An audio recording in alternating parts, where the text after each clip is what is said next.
17ஆம் ஆண்டு நினைவில் நாங்கள் இங்கே கூடி சில விஷயங்களை இந்த அரசுக்கு ஊடகவியலாளர் தரப்பிலிருந்து இந்த யாழ் ஊடக மையத்தின் நிலைப்பாட்டிலிருந்து சொல்ல வேண்டியதாக இருக்கிறது. காணாமலாக்கப்பட்ட உறவுகள் தேடிக்கொண்டிருக்கிற உறவினர்கள் அவர்களை தேடிக்கொண்டிருக்கிற இந்த காலப்பகுதியில் படுகொலை செய்யப்பட்ட ஊடகவியலாளர்களின் உறவினர்களும் காணாமலாக்கப்பட்ட எங்கே இருக்கிறார்கள், அவர்களுக்கு என்ன நடந்தது என்பது இன்று வரை தெரியாத, நீதி இல்லாத ஒரு ஜனநாயகம் இல்லாத ஒரு நாட்டிலே நாங்கள் இன்றையும் பேசிக்கொண்டிருக்கிறோம். அதே போலதான் டிலக்சனும்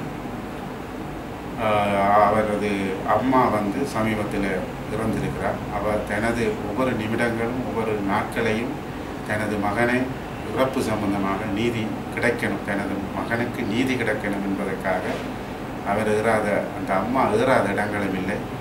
சகல ஜனநாயக வழியான மக்களின் போராட்டத்தில் முகம் கொடுத்தும் எனது மகனுக்கு நீதி கிடைக்கணும் என்று சாகும் வரை அவர் பயணித்திருக்கிறார். அந்த அம்மாவின் சாவு ஒரு வெற்றிடமாகவே, அதாவது ஒரு வேண்டுகை நிறைவேறாமலேயே இறந்திருக்கிறார்.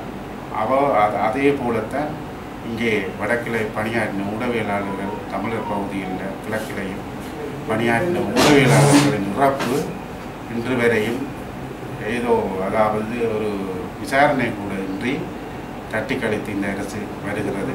காலப்போக்கில் அவர்களின் உறவினர்களும் இல்லாமல் போவார்கள். அப்பொழுது இந்த விசாரணைகளை முடிவுக்கு கொண்டெல்லாம் என்று நினைக்கிறது ஒன்றுதான் எங்கள் மத்தியிலே சந்தேகம் எடுக்கிறது.